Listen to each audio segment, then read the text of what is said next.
With Renegades right around the corner, I wanted to do a series leading up to it, going over the best builds for each class and subclass. If you're a new or returning player, I really hope these videos can help get you started, as some of these builds are pretty crazy now. All of these builds are going to be made so you can use whatever weapons you would like to, but I will go over some recommendations that fit with each subclass. On top of that, these builds are not going to be taking advantage of any artifact perks, so you have a clean slate once Renegades launches. I am going to be recording these builds ahead of time, so if any patches come out to change this around, I will update the description down below. As a final note, there are a lot of great builds in Destiny, so if you have one that's similar to this one or even better, definitely be sure to drop it in a comment down below. Again, as this series is to give a place for new returning players to get back into the game a lot quicker. So with all that being said, if you enjoy, learn anything new, and are excited for Renegades, consider doing all the normal YouTube stuff. All of the support is what allows me to make series like this for you all, and I truly appreciate all the love that you show. But without further ado, let's jump into today's build. Well, we made it to the final Void build, and this one's going to be all about the Void Hunter. Now, this one you're gonna have to just let me cook and trust me with for a little bit. Some of y'all may know how good it is, but if you don't know with Void Hunter, there's kind of a lot of things you can run. You have things like Omni-Oculus or Falcons, kind of the normal stuff, but I wanted to go over something that's a ton of fun to play and also kind of new, and that is Kefri's Sting. So that's the exotic perk Touch of Venom. So defeating a weakened target releases a burst of weakening smoke and refunds smoke bomb energy. Now I know Kefri's Sting is not a new exotic, but what it does now is actually pretty cool. So essentially you can weaken enemies, and as you see, you can start killing them, and you're essentially going to get smoke bomb energy back. So this can be any weekend in the game, just literally anything. You kill a weakened target and you will start getting your melee energy back to basically have another smoke bomb ready to go, which is really cool, and that's going to be the core of this build. So as you probably just saw, we are going to be running the Aspect Trapper's Ambush. So activate quick ball to spin your melee charge and dodge to the ground, creating a large smoke cloud on impact, which then dissipates. Targets caught in the cloud are weakened and allies are made invisible. Your smoke bomb makes nearby allies visible when it attaches to nearby surfaces or targets. So essentially what this is doing is you can just kind of run at enemies, jump at them, slam down, you'll go invisible, you'll make them weaken. You can either back up or just kill them right there, it doesn't really matter, and then you can easily start refunding your smoke bomb energy back again to basically do it again. You can just kind of keep this chain going forever once everything is kind of starting to play into it. To help out with that, we can also take the aspect on the prowl. So entering invisibility marks a nearby combatant as a priority target for you and your team. Defeating priority targets create a weakening cloud of smoke that makes you and allies invisible when passing through it. When priority targets are defeated, you and your allies gain increased weapon reload speed and stability for a short duration, and grant grenade, melee, and class ability energy. So that does quite a lot, but essentially just know now whenever you go invisible, you'll see, well, there was already a priority target right there, but it'll make a priority target. Imagine that was just made. You can now kill it, and it will make that smoke cloud, which you can then run into go invisible, which is cool, which will make another priority target. And while you're doing this, it's also going to grant you all the energy, like we said, all the other benefits. You can kind of do it as like a support role too, because it does give it to your team as well. But pairing that with the Kefri Sting, exotic, trait, that it will also just grant you the melee back.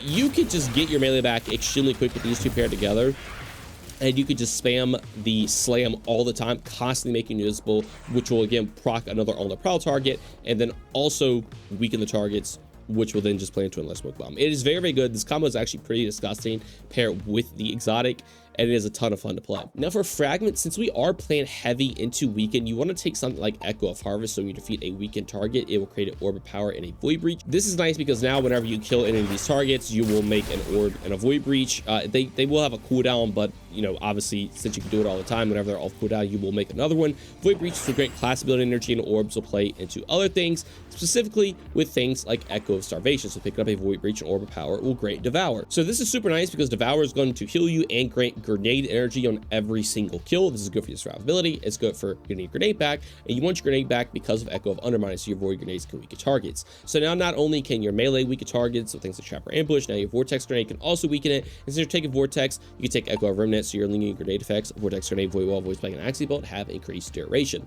If you want to take something like Void Wall, you could, because it does have a little lower cooldown. Vortex, I think, is better overall in my opinion. So now your melee and your grenade can just weaken. It lasts longer. You can spam your melee all the time, so you kind of just become like the weakening king with this build. And then for the final fragment, it is just Echo of Obscurity, so finish from blows great invisibility. If you want to swap this out for literally anything else, you can, but it is nice to be able to go invisible with a finisher. Say you don't have a melee cooldown, which quite literally never happens. But if it ever does happen, you can use a finisher to go invisible, and you're going to be able to proc another target, and you can kind of keep the chain going, just kind of off neutral and don't really have to worry about ability. But again, if you want to swap this out for literally anything else, you totally can. Now for the abilities, as we kind of already mentioned, Vortex is probably going to be your best slot. Void Wall is also very, very good. You kind of have to take Snare Bomb here, but that's fine because you're playing a Trapper's Ambush anyway. But you definitely want to take Gambler's Dodge. Now Gambler's Dodge makes it so you will get your melee energy back whenever you dodge. If you're near target, you'll get even more. There's a C here, so if you don't have a melee, which again usually never happens, but you can use your Gambler's Dodge, you'll get a melee back. And with all the Void Breaches and orbs that you'll be making, you're going to be able to get this class ability back extremely quick. As you see, we already have our melee and class ability back already, so you can kind of just literally spam these all the time, with On the Prowl also kind of helping out with that too. There's never a time where you have to worry about not having an ability, and this kind of becomes like an ability spam build, but the abilities aren't super getting kills or anything. They're just for pure utility to apply weaken, to disorient targets and things like that.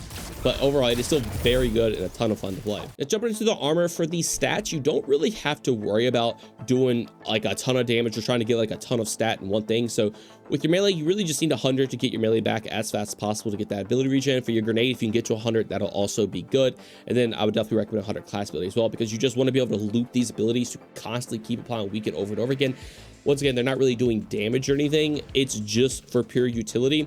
And then if you want to play into something like weapons, since your weapons are going to be the main thing getting the kill, you totally could do that too. If there was one thing to get to 200, it would probably be weapons, because it is like a weapon focused build when it comes to killing, but it also is an ability focused build when it comes to just pure utility. As you see, I don't have any tier 5s. I have a tier 2, and it just kind of goes to show how good this build can already be, even if you don't have like crazy armor in the game. Most of the time it's been on the Warlock, so I don't have that much armor for my Titan and Honor. Now for the armor mods, this is what I'm running if you would like to copy them down, but I do run a Harmonic Siphon so I can make orbs with a Void Weapon. If you're not running a Void Weapon, you can swap this out. I like to run a Special Ammo Finder so I get more special because of a Void Weapon I run, as you probably already saw. But Dynamos, whenever I use my class ability or targets, I will get super energy. This is great because again, you're not really getting kills for hands-on assets, but now you can actually get super energy with the dodge, which is cool.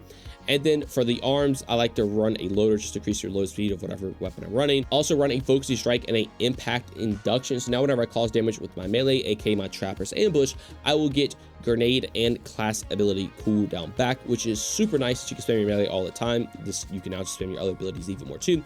For your chest piece, just go through resistant mods, about the content you're going into. And then for the boots, I do like to run an Innervation, Orbs Restoration, Absolution. Innervation will grant grenade energy. Orbs Restoration will grant energy for your lowest cooldown ability, and then Absolution will grant energy for everything, stacking on top of the other two, so you can get all your abilities back extremely quick. The reason I like to take a grenade specifically is because you're kind of getting your class ability melee back already very quickly. This just kind of further helps out to play into that weakening grenade even more. And then for the class item, the classic trinity here with powerful attraction, so you can pick orbs around you when you dodge. You're gonna get your dodge back a lot, super nice. Proximity ward, so you can have a finisher grant you an overshield, which is great, especially pair it with your fragments so you can go invisible. And special finisher just so you can get more special ammo, which is super nice. So once again, I'll kind of show it off. Again, you start off throwing your grenade, you can apply your weaken. If you want to get another melee back already, you can get some more weaken going out. You definitely want to try to make sure you prioritize the on the mark, or on the prowl target, excuse me, just so you can start getting that energy back. But as you see, once again, you're never really going to run out of this energy if you just keep slaying out, killing all these weakened targets. And we just got like a huge chunk of energy right there. It is super fun, it is super effective. It is definitely something I recommend you try out. Now for the weapons of this build, like I said in the beginning, these are crafted to literally run whatever you want to. So if you want to run just the hard meta, you can. But I really like to run Choir with this build because it is just so good for ad clear. There's nothing really playing into it too much with this. So again, you can run quite literally whatever you want to. However, do keep in mind that your weapons are going to be the main thing that kills stuff with this build. You're not really going to be killing stuff with the abilities like I mentioned. So you probably want to run something that's at least a little better than just anything you could find laying around. But again, whatever you like. I just like Choir with Void builds because it's just super fun. But if again, yours had Apex, Retrograde, anything you want to run, it will work completely fine. Now for set bonuses, kind of like I've said in the other Void videos, there's nothing like here that's just drastically standing out that you really need to take with this build. You know, again, you have the Smoke Jumper set, which is good for damage reduction. Not as good with this because you're not making as orbs as much as something like a prismatic build. But if you're running kinetic weapons, take tech set. you know, picking ammo up a lot. You know, if you're running, you know, special fighter stuff like I'm running, you can heal off that. You know, if you're running something that can proc an adapter, that's also going to be good for just some, you know, decreased area of effect damage. Bushido is honestly pretty good with this build because getting your weapons are going to be doing most of the killing, so this can kind of just heal a little bit, pair with a Devour. It is very, very nice, but ultimately it is totally up to you. There's nothing here that's like makes Weaken last longer or makes Devour last longer or anything large, something just related to your melee ability. So kind of just pick what you like and kind of what you're running with. I would definitely be on the lookout for something like Bushido and maybe even just like the Smoke Jumper set. And now for the final part of the build, this is the Transmog I am running. I continue the theme here with the kind of just dark shader with the Void kind of taken over the Guardian. Obviously, you know, I'm pairing that with the Edge of Fate ornament stuff here. I took advantage of one of like the Hive themed ornaments here to kind of look like that he's kind of already gotten taken over a little bit. Kefir Sting doesn't really have much you can play into, so it just kind of looks basic, if I'm being honest.